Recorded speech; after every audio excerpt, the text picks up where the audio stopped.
观众朋友们，大家好，欢迎收看今天的 Starlux， 我是莹莹。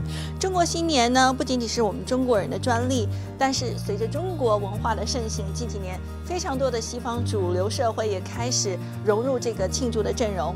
那么今天呢，莹莹把大家带到了美国著名的百货公司 Bloomingdale's。也许大家还并不知道，它是隶属于 Macy 公司旗下的。虽然有着适中的价格呢，但却比 Macy 有着更潮流的style。那么今天呢，我们邀请到Bloomingdale's 的 CEO Michael Good 先生来参与我们今天的节目，看看 Bloomingdale's 是如何庆祝中国新年的。Hi Michael, how are you? Fine, thank you. How are you? Good. I can see that you already set up beautiful stand for celebrating Chinese New Year. So can you tell us more about it? Yes, we have. It's become a more important part of our business as more and more Chinese are visiting the United States, and also for the Chinese American people who live here. We believe that one of the biggest opportunities we have is to become even a friendlier store and to let people in China and mainland China know who we are at Bloomingdale's. We are a unique kind of a store. We still think we're a family store. We were founded by the Bloomingdale family in 1872. By American standards, that's a long time. But we still have the family culture in our company. And we feel very strongly about traditions, and we feel very strongly about all those things we've learned through the years at being a family business. So we feel very strongly as we celebrate the Chinese New Year, as we usher in the Year of the Snake, about being a friendly place, a place where people from China or anywhere can come and feel comfortable, where people speak so many different languages in the store that anyone can feel comfortable. So that's what we're trying to do. So this year Chinese New Year is happening on February 10th. Yes. So do you have any plan for that? Well, we have some fashion shows in New York that day, so I know we have that. And I've been down several times to where I have a younger son who's now 15, but we've gone almost every year to Chinatown on Chinese New Year. And one year the dragon came out right in front of us as we stand on the sidewalk there, and it was really very exciting. So we have done that on numerous occasions. And so beautiful. And then you also referred as one of the most accomplished leaders in the retail industry. So, and also you started Bloomingdale's early as 1991. Am I right? Yes. So how did you start with the companies? Well, I started with Bloomingdale's in 1991. I got out of school a long time ago. So when I got out of school, I started on a training program at a store called Abraham & Straus that was in Brooklyn, New York. Now it's part of the Macy's Corporation. And then 10 years later, I went to California and I ran a store there called J.W. Robinson, department store as the chairman. And then for 5 years, I was the president of a perfume company called Giorgio Beverly Hills. And then in 1991, I came to Bloomingdale's. And I think Bloomingdale's is really unique because Bloomingdale's, in my mind, is different than any kind of a department store because it's really what I call a brand unto itself. And I think Bloomingdale's captures so many different things that not only the people in New York or people wherever we have stores feel comfortable with, because we're a store for both the community and for the tourist. And I think that we're seen that way. And we're a store that's not too serious, but has a whimsical way about it. A store that has luxury, but a store that has of-the-moment merchandise. And I think that's who we are, and we celebrate different things. As far back, my predecessor, Marvin Traub, was probably the first American retailer to go to China in 1980. Actually, went earlier than 1980. But in 1980, Bloomingdale's celebrated China with a China exposition in the Bloomingdale's stores. And so Bloomingdale's has had a very strong tradition with the people of China and the country of China since the early 1980s, late 1970s. And so we feel a kind of a kinship. And I just feel that that's something we want to continue to elaborate on and to build upon. So is it any thing happening to help Chinese tourists, shop in Bloomingdale's? Well, one of the things we're doing is just having and looking for terrific and spectacular sales associates who also speak Mandarin.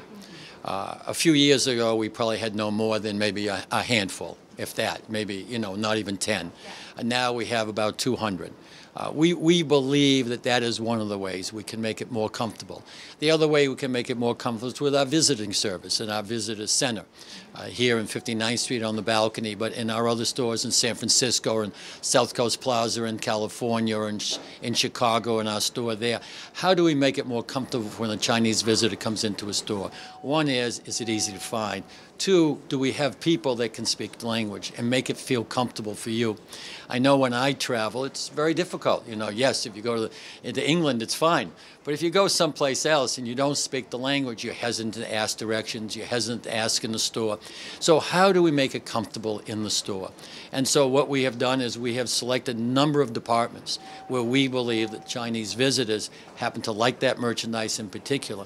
And what are we doing, whether it be in the Ferragamo shop or the Louis Vuitton shop or the Gucci shop or the Estee Lauder shop? What are we doing in those shops to make sure those shops have great sales associates who also speak Mandarin? In our visitor center, we have a number of young ladies now who speak Mandarin, who make people feel comfortable coming into our store. I think one of the things that we define ourselves at Bloomingdale's is about we're an approachable store.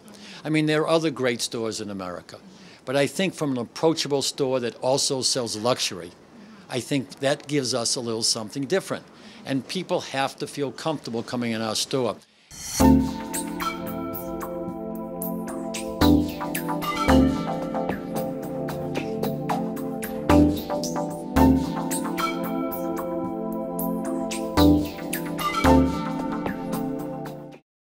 And in China, actually, when I started heard of Bloomingdale's, it started from this little brown bag. Yes. So everybody was like, want to have that little like cute brown bags, the shopping bags. So can you tell us how it started? Well, I think bags have been a long history. We used to have very unique designer bags at Bloomingdale's for many, many years. And then I think, I want to say in the 70s, during an energy crisis. It's questionable how the story how it really started, but as I understand it, I was working at that other store in town here, Abraham and Strauss at the time, Bloomingdale's in the energy crisis, so they were going to have this recyclable bag. If it wasn't recyclable, it was a brown bag, and they put big brown bag on it. And then that evolved into the little brown bag. And then I think somewhere in the last 21 years, about 17, 18 years ago, the medium brown bag came about. And so we've never changed that bag. And I know that people want fancy bags. We have holiday bags. But I really do believe that that brown bag, the little brown bag, the big brown bag, is one of the most iconic things about Bloomingdale's. And I think it's even more iconic than what we call our black and white tile on the main floor, on the ground floor in the cosmetic department. Because when you see the brown bag, it doesn't say, it only said Bloomingdale's on it for the last few years. Before that, it never had the name Bloomingdale's on it. It just said big brown bag. Now we have on the gusset it says Bloomingdale's. But that is about Bloomingdale's. And that is the whimsy of Bloomingdale's. It's not a serious bag. It's one you look at and you say, that's Bloomingdale's. And what else you think really represents Bloomingdale's? Well, I think what represents Bloomingdale's is the culture of Bloomingdale's. I think what represents Bloomingdale's is the heart and soul of the people in Bloomingdale's. I think what represents Bloomingdale's is the respect for culture and respect for art and fashion and beauty and things that are really classic. And I think that represents Bloomingdale's. That's on one side. The other part that represents Bloomingdale's are the people. And what represents Bloomingdale's is the connection we have to our customers, our clients, and the relationship we have to one another, our fellow workers. That's what represents Bloomingdale's. You know, there's probably not 1% of the merchandise in the store today, maybe a couple of things here, but probably not more than 1% that someone can't find within 10 city blocks. And so you say, well, what's unique about the store then? Because I have Louis Vuitton. Louis Vuitton has a shop on 57th Street. It's only 4 blocks away. Chanel has a shop on 57th Street. It's only 4 blocks away. So what's unique is our people. That's what's unique. And it's the feeling in the store. That's the DNA. That's why I really feel that when people come here, there's a different sense of feeling. There's an energy level about Bloomingdale's. There's a DNA about the store. There's this energy, this buzz that's going on all the time. And I think that's what Bloomingdale's is about. I don't think it's about a particular item from Lalique or Baccarat or Louis Vuitton. Yes, those are things that are important because we are selling those. But what we're really selling, in my mind, is a culture. What we're selling is a tradition. What we're selling is a heritage. And that's what makes Bloomingdale's different than I think anyone else. I think for Chinese customers, they never experienced the Bloomingdale's after your speak. I think everyone start to, eager to come into Bloomingdale's and check it out. So what's going to happen? And then so for this Chinese New Year stand, only happen in this flagship Bloomingdale location or all other stores? No, we have a number of stores. We have our store in Chicago, our store in San Francisco, and I believe our store in South Coast Plaza. And so we have a number of stores that are celebrating it in a much larger fashion than we have in the past, with shops, with special events, with culinary events going on, with dancing going on. So I really think that's part of it. And the other part of it is that a really concerted effort that we are making to really add as many terrific sales associates as we can who speak Mandarin. Not Mandarin-speaking people who are going to sell, but wonderful, terrific sales associates who can also speak Mandarin. And I think that gives us an opportunity to make people feel more comfortable when they come in the store. Because even if they speak English, they still want to feel a comfort level. And that's one of the things that we're working on very hard. Very interesting and very impressive. It really moved me that I think even for the local Chinese residents, you should always come to Bloomingdale's and feel that you're shopping in somewhere that you treat you well and really think about you and really consider your behalf. So I really like that idea.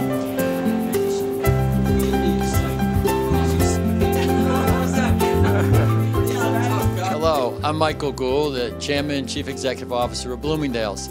And it gives me great pleasure to wish each and every one of you a happy, a healthy, and the most prosperous Chinese New Year. I hope that each and every one of you and your families have a wonderful year. I hope sometime in the near future you have an opportunity to come and visit us in Bloomingdale's so we can welcome you in our home. Thank you very much.